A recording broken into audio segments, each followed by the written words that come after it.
Hey everybody, this is David Schmidt, and thank you so much for being here this evening. And we are going to be going over X39 stem cells, light therapy, the mechanisms behind how all of this works. And I think you're going to find it really interesting because we're going to be exploring some very interesting material together. So with that, let's go ahead and get started. Now, I thought where we might start this evening, since there are so many scientific-minded individuals on the line today, I understand we have quite a few healthcare practitioners on the line with us, thought I might dig a little bit deeper into this presentation on the science than what we might normally do. So when we're talking about light therapy, what is so exciting about this is the idea that we can trigger very specific biochemical changes in the body with light. And we think about this, this is really extraordinary. If we looked at the pharmaceutical model, we know that a pharmacologist could spend their entire career, they could spend 20 years trying to figure out how to engineer and create a new drug to activate a specific receptor in the cell to produce a specific effect. So what's exciting about this is that we can use light to initiate biochemical changes in the body. And of course, because we're not introducing any foreign chemicals, there aren't going to be any side effects to this. So let's dig into this in a little bit more detail. How exactly does this work? Well, first thing is we often use the analogy that everyone accepts that you go out in the sun and sunlight is going to trigger a release of vitamin D. So very clear example that we all know to be true of how light will cause a chemical change in the body.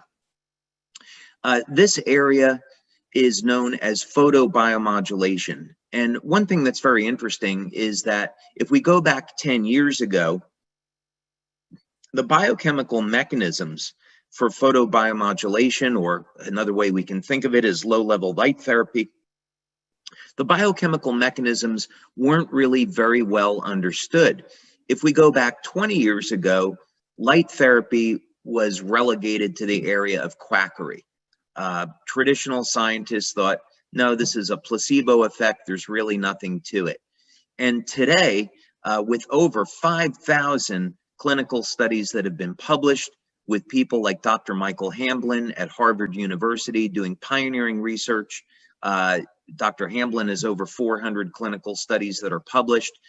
The mechanisms by which light therapy works and produces these changes are very well understood. Our company, Lifewave, has performed over 80 clinical studies in the last 18 years.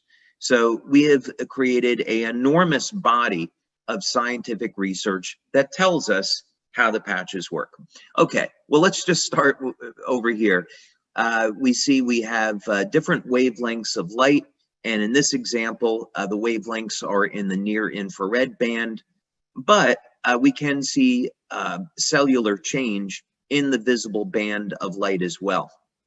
But what's generally accepted is that, and what has been demonstrated and shown, is that wavelengths of light in the near infrared are going to increase production of cytochrome C oxidase. And this is, of course, very significant and important because of cytochrome C oxidase's role in the electron transport chain. And the electron transport chain, of course, is involved in producing energy from carbohydrates and fats in the mitochondria.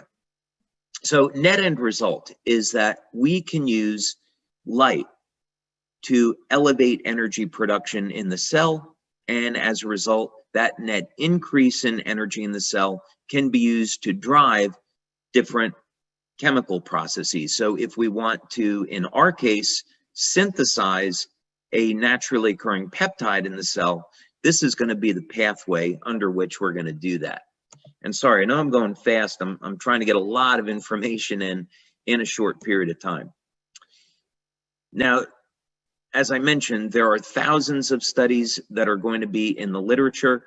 We're not going to have the time this evening, of course, to do an exhaustive accounting of all those studies.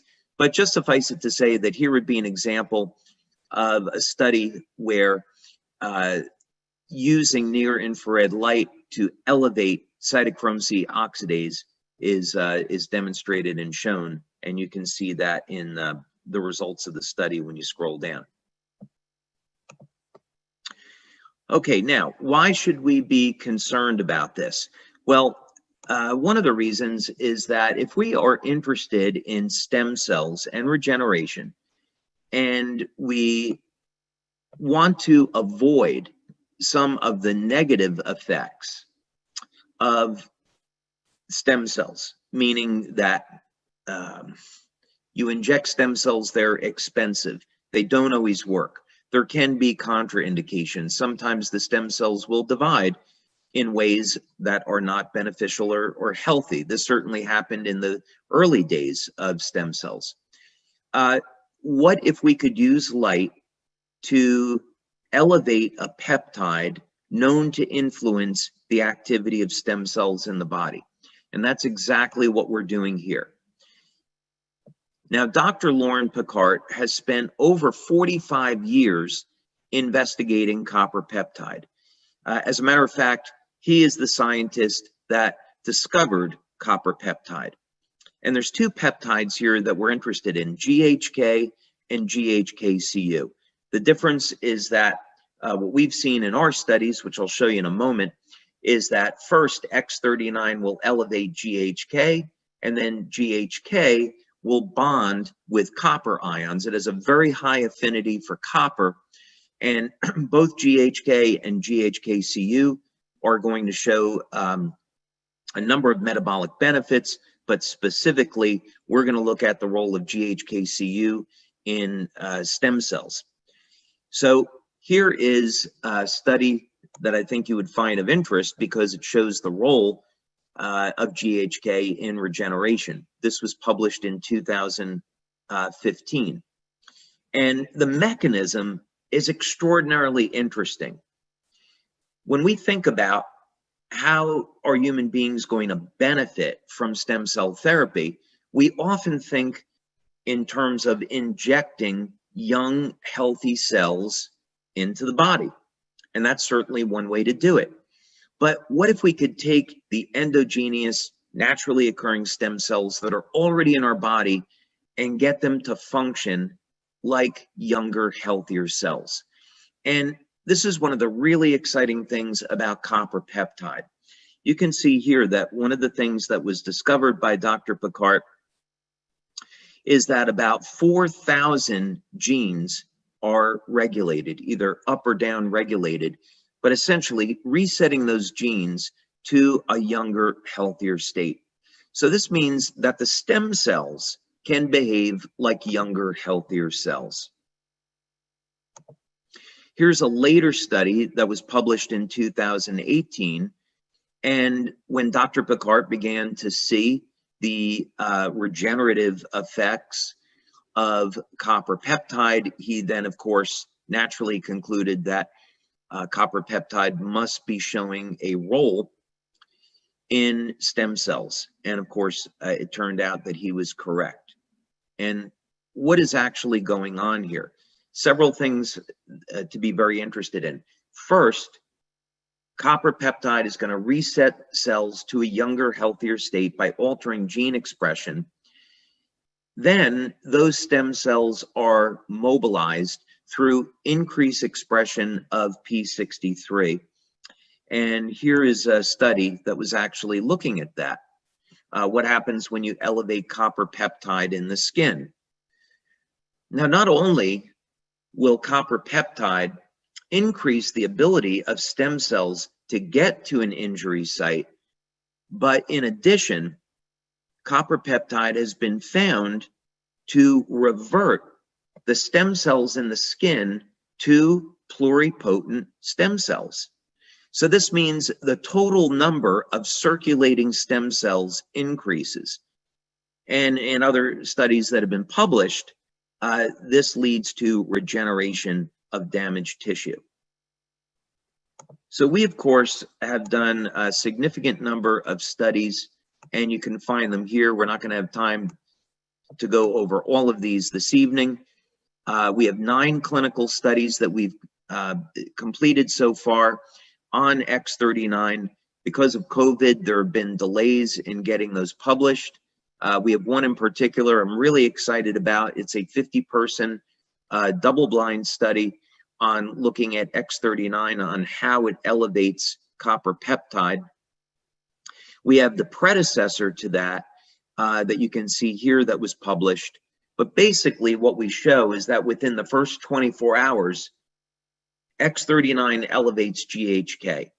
And this is why when you look at metabolic studies that we've done on X39, it shows that most people are going to start to feel results in as little as 24 hours, and vast majority within the first 7 days. Okay, let's back up a little bit here.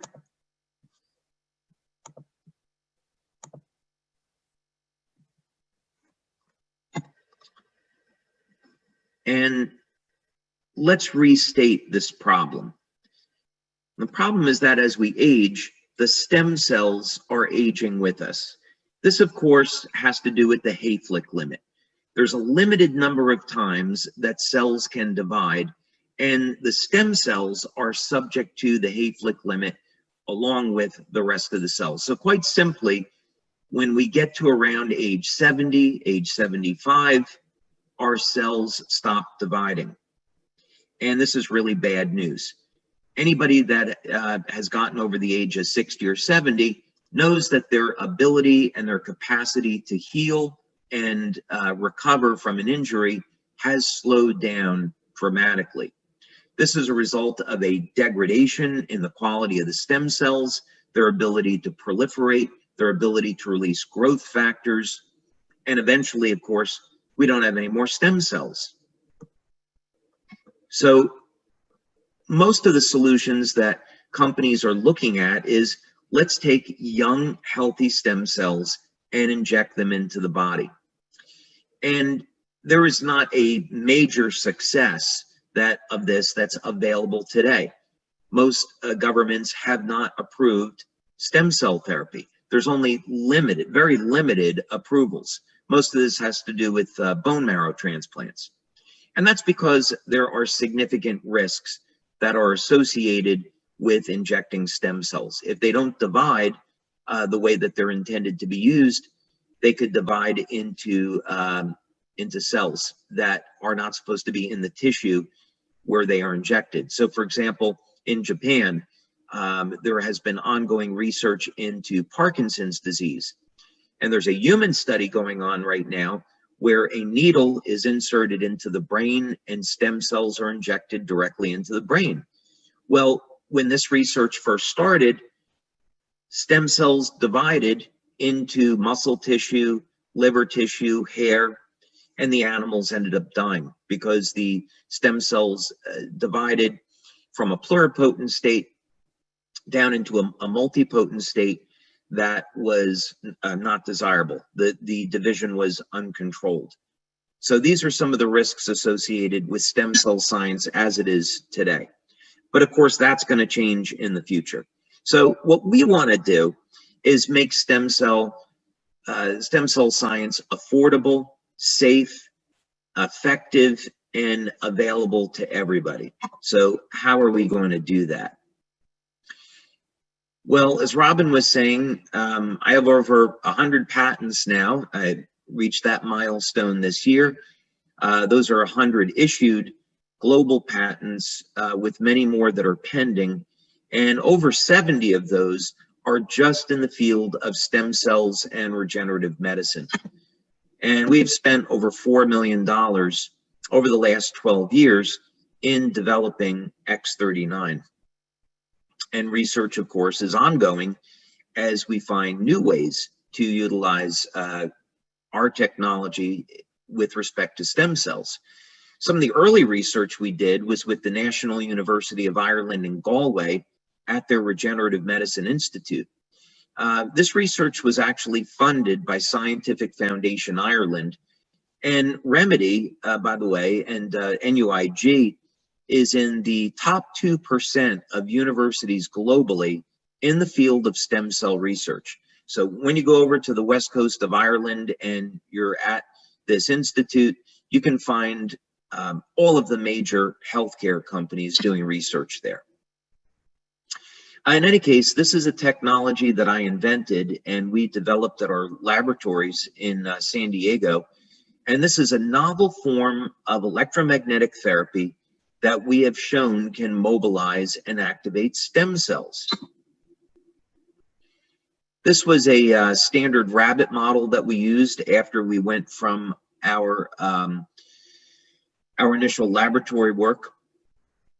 And the goal here was to see if we could upregulate or increase the rate of wound healing in these rabbits. So a diabetic ulceration was formed over a period of 7 days. And then we had a control group and a group that was treated with this electromagnetic coil. And we looked at the rates of regeneration. And in this very first trial, we were able to hit statistical significance and see that just using energy, we could activate the stem cells. We didn't need to use a stem cell injection. Now, what was also really significant about this study is that when you apply stem cells directly to the site of a ulceration, the rate of wound closure is identical to applying an external electromagnetic field. So this was the first indication that we had that you didn't have to give a stem cell injection. And that was really exciting. We could use energy to activate the stem cells in a body and accelerate wound healing, plus all of the other amazing benefits associated with stem cells. Now, at our labs in San Diego, we use a standard stem cell model. This is a planaria, and planaria have remarkable regenerative capabilities as a result of the sheer number of stem cells that are located in their bodies. And when you cut off the head of a planaria, it will regenerate in 17 days. The stem cell community is trying to figure out how could we get that down to 15 days? If we could do it maybe in a planaria, maybe we could do it in human beings. Well, this technology that I just showed you, we were able to get the regeneration down to 8 days and then eventually under 1 day. So imagine that, being able to regenerate the head of a worm in less than 1 day. What if we could apply a technology like that to human beings? That's going to be, of course, our ultimate goal. But this technology is very expensive, and so we want to be able to offer an affordable way for people to activate stem cells. So how do we do that? And how would this technology work? I'll take a glass of water. Okay, well, we are going to turn to light therapy for the answer to this, because I have been developing light therapy products now for 20 years. We have quite a bit of experience and knowledge in how to activate different biochemical pathways in the body with light. And we want to look at how can we do this? What are the control mechanisms for stem cells in the body? So the way this works is that instead of using a lamp or an LED or any type of electronic device, we're going to use a passive patch. You simply apply the patch to the body, and the patch will stimulate the skin with light. So we're not putting any chemicals from the patch into the body. The materials in the patch are completely sealed, and these materials are activated by your body heat the patch will stimulate the skin with light and produce a biochemical change. So just like sunlight will cause the body to make vitamin D, this technology will stimulate the skin with light, elevate copper peptide, and this will activate the stem cells. And by the way, for the practitioners that are here this evening, when we use the term activate, this is just another way of saying that we are enhancing the ability of the stem cells to proliferate and go to where they're needed. And that, of course, is going to be the site of inflammatory cytokines where there's an injury. We know stem cells are attracted to that type of inflammation. So very simple way to think about this is that this is a new form of low-level light therapy.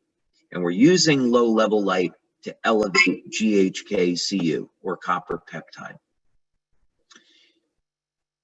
And so, of course, the advantages of copper peptide are extraordinary. We get to reset thousands of genes to a younger, healthier state. As a matter of fact, in early research, if you were to take the, for example, liver cells from somebody 75 or 80 years old, put them in a solution of copper peptide, those cells start to behave like younger, healthier cells. If all we were doing with X39 was just simply allowing old stem cells to get to an injury, that of course would not be very effective.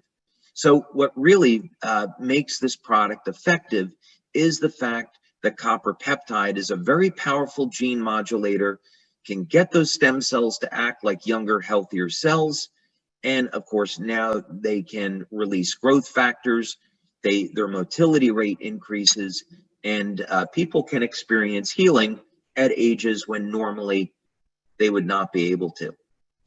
Okay, so we've got 9 studies on X39.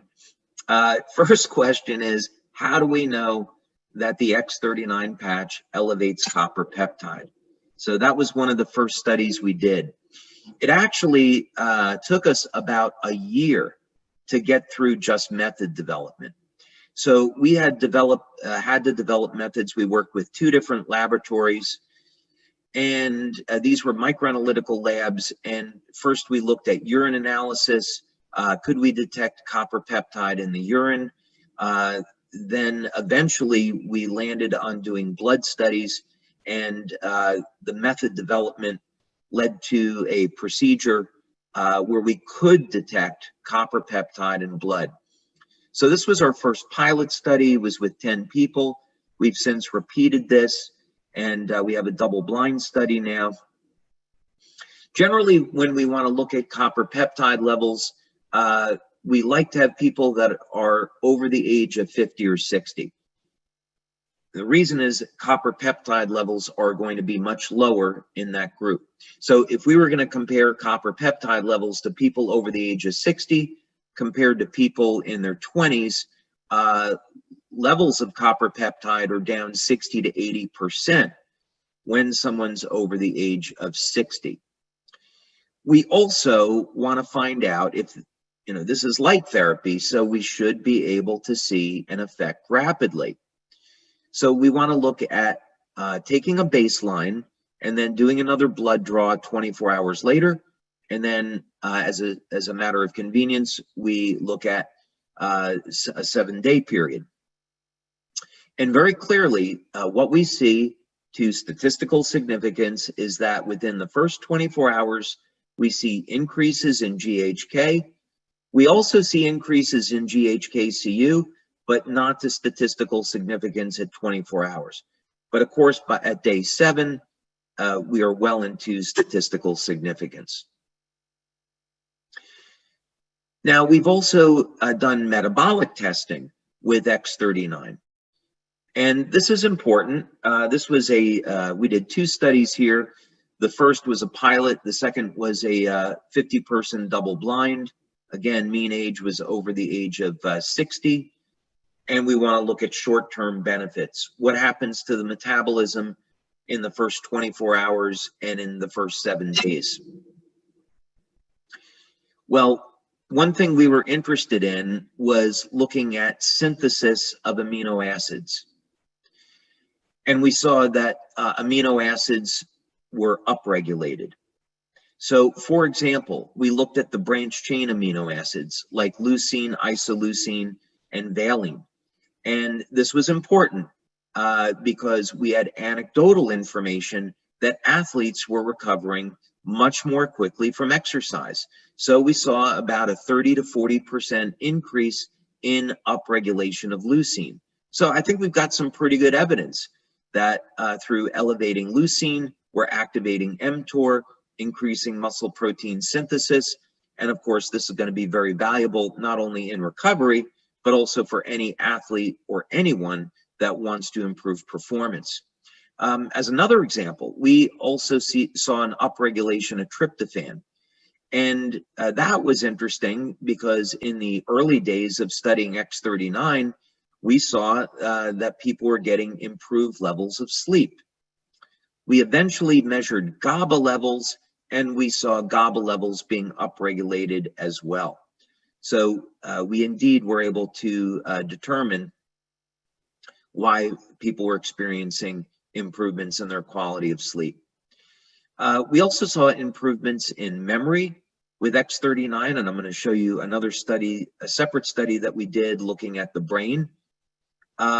Very interesting, we saw statistically significant decreases in blood pressure in people that had elevated blood pressure. We also did measurements with heart rate variability. And for those of you that are not familiar with that, that looks at the ratio of muscle contractions in the 4 chambers of the heart.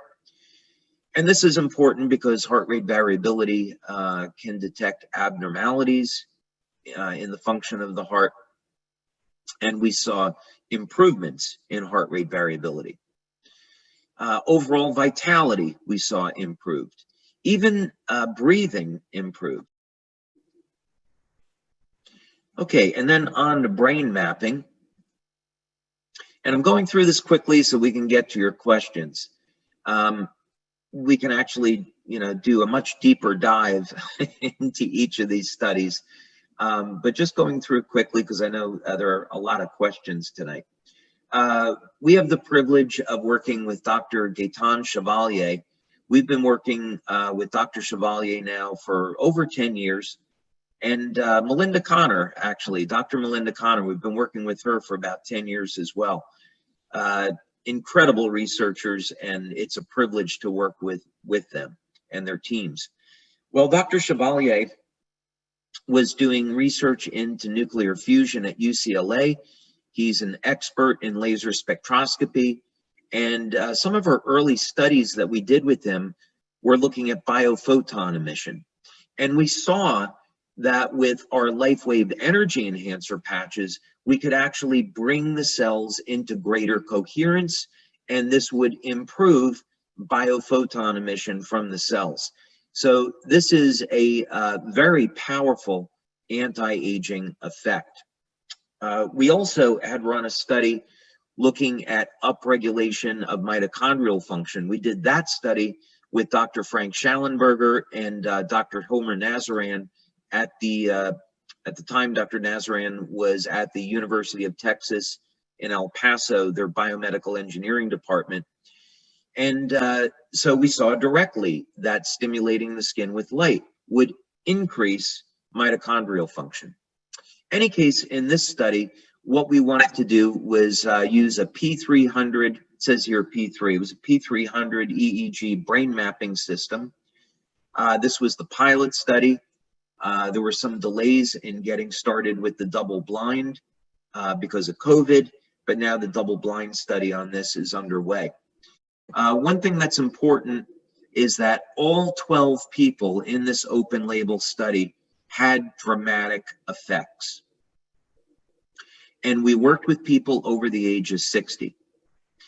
And this is really significant because we would not expect, even with the effects of neuroplasticity, we would not expect to see changes this dramatic in a section of the population that is over the age of 60 and 70. But here at session 1 is baseline, session 2 is at 3 weeks, and session 3 is at 6 weeks. And what's happening is that the brain is shifting into a greater state of coherence. If we want to solve the problem of aging, the problem of aging can really be thought as a state of our bodies going from perfection, from the divine design, from a state of coherence and balance into a state of disorganization. And we see this over time, the degradation of the structure of the cells. Well, what would happen if we could reverse that and bring greater coherence to the cells, and of course on the macro level as well? And this is what we see with our products, that they establish greater coherence, and this is some proof of that. Here's the 67-year-old man. Now, I want to highlight the difference between these two, because most people are going to see results with X39 within the first week, and their first month using the product, most people are going to get great results. Some people, however, require a little bit more time, maybe about 10 or 15% of the population. So if you have a patient that's using X39 and they don't see the results the first 3 or 4 weeks, that would not necessarily be unusual. You can see by session 3 here at 6 weeks, already there's a very significant improvement as compared to baseline. So some people are going to take a little bit longer, but it's only about 10 or 15% of the population. Okay, and then just moving quickly now, many of you might have already seen these testimonials, so we'll go quickly through them. But some of the dramatic effects we see with X39 are in the area of wound healing. So sometimes it can be a scar that's more than a year old. Even we've had people with scars that were 18 years old. They still saw a dramatic reduction in the appearance. Or here, this is just after 2 weeks on a more recent scar.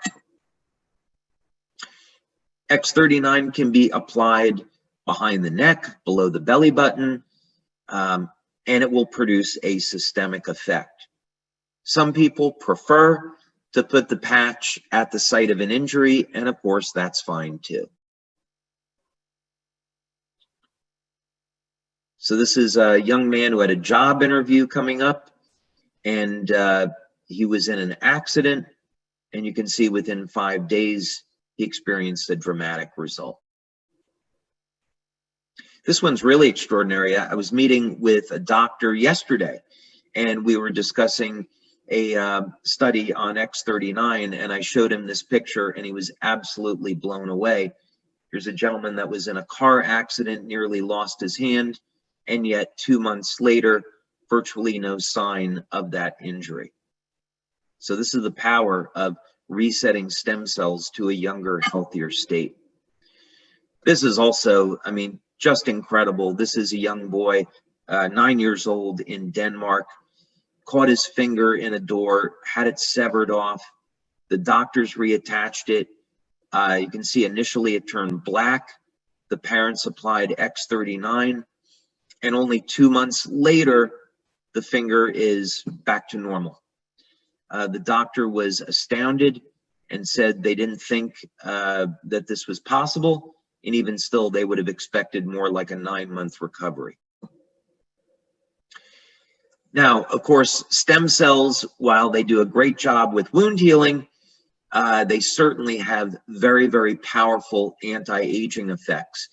And one of the things that stem cells do really well is make collagen. Of course, collagen is the most abundant protein in the body. And we know that as we age, there is a decrease in our levels of collagen, and hence this is going to lead, partially, that's going to lead to formation of lines and wrinkles. And this is a woman, her name is Mandy. She is in Australia, and you can see very dramatic result after 6 weeks. And she was thrilled with the results. She continued to use X39, and you can see dramatic change after 1 year. Now, this was actually the very first, I'll call it, youth renewal testimonial that we received on X39. This woman lives in Denmark. She's 93. Her daughter is a Lifewave distributor.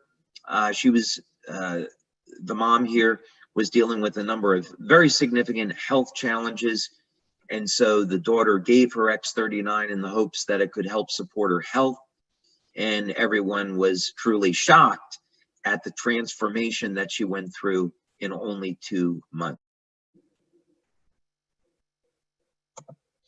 So this is all to say that through our research and through practice, we have found that you don't have to have injections of stem cells, that activating the stem cells with copper peptide can lead to remarkable health benefits. One area that we are interested in exploring actually is, well, what happens when you elevate copper peptide and you give a stem cell injections? Would the benefits be even greater? That's an area that we tend to explore in our clinical research. We tend to feel that there could be some synergies there that are really worth exploring.